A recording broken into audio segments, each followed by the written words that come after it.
शाम साहब हैं। शाम साहब, आप से भी इसी पॉइंट पर जवाब लेना चाहूँगा कि जो पॉलिसी है उसमें तसलसल किस तरह बरकरार रखा जा सकता है। दूसरा अभी पॉइंट उठाया खाकान नजीब साहब ने कि ट्रेड को इस तरह बढ़ाया जा सकता है कि वीज़ा पॉलिसी में नरमी की जाए, आमदोरफ्त में नरमी की जाए।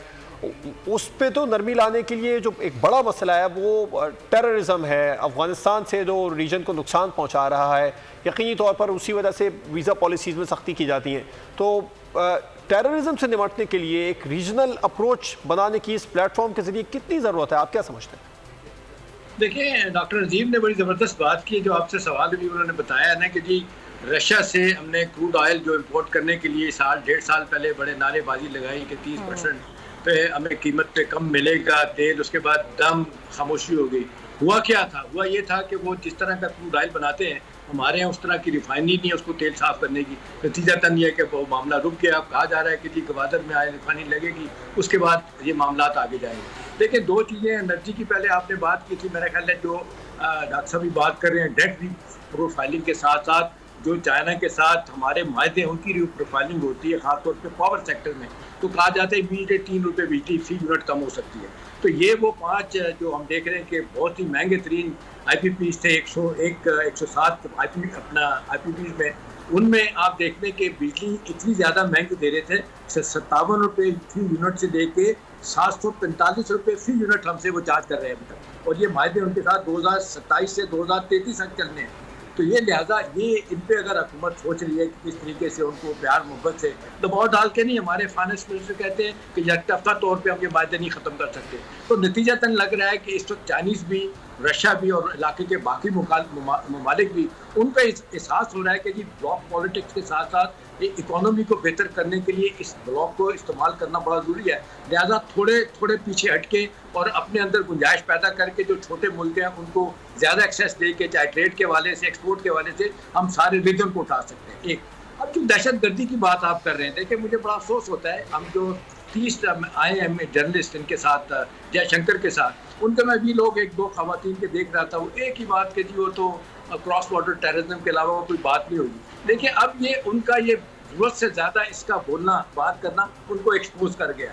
आज चाइनीज़ भी देख लें, उसके बाद अमेरिकन के साथ वेस्ट भी ये देख रहा है कि मुसलसल एक आप बात कर रहे हैं। अब तो बड़े बड़े अखबारात जो जिनके नुमाइंदे गए, जिनको निकाल दिया मकबूजा कश्मीर से, खासतौर पर न्यूयॉर्क टाइम, वाशिंगटन पोस्ट, उन्होंने जाके लिखा है कि कोई दरअंदाजी अब पाकिस्तान से नहीं हो रही, लेकिन सिर्फ इल्ज़ाम बरा इल्ज़ाम की बात। अब तो खुद फंस गए हैं। देखें कनाडा में क्या किया उन्होंने, अमेरिका में क्या किया, देखें अब उनको निकाल दिया गया उनके वहाँ से सफारतकारों को, तो वो खुद मैनेजमेंट का शिकार है। तो दहशत गर्दी के हवाले से तो इस फोरम ने बड़े ज़बरदस्त काम किए।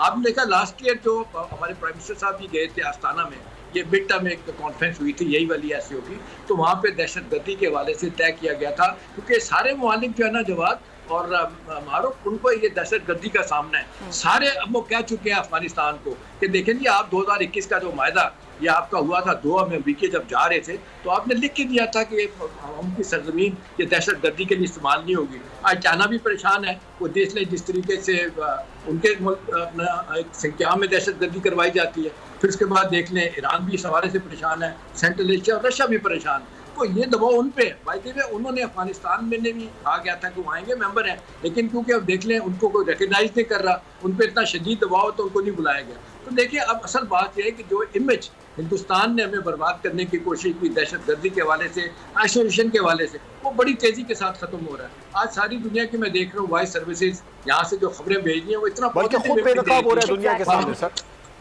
हाँ जी, तो ये एक मिस टूटी है। तो मेरा अपना ख्याल है जवाब कि जब आहिस्ता आहिस्ता, असल बात है कि ये जो वायदे हो रहे हैं या जिन पे बातचीत हो रही है, ट्रेड को आपने कैसे बढ़ाना है, एक्सपोर्ट को कैसे बढ़ाना है, वायदे भी एक्सपोर्ट हमारा देखें इतना चैलेंजिंग काम है कि इसमें अगर 15% हमारी एक्सपोर्ट हर साल नहीं बढ़ती तो हमारा ये जो करंट अकाउंट डेफिसिट है ना, ये हमारे जो एक्सटर्नल अकाउंट पे जो प्रेशर है ना, ये कभी ख़त्म नहीं होगा। लिहाजा यही तो तय किया गया कि जी ये आप बाय द टाइम $7 बिलियन का ये चाइना का अपना IMF का प्रोग्राम 37 माह का जब ख़त्म होगा 2028 में, उसमें कहा जा रहा है कि पाकिस्तान की एक्सपोर्ट $50 बिलियन की हो जाएंगी।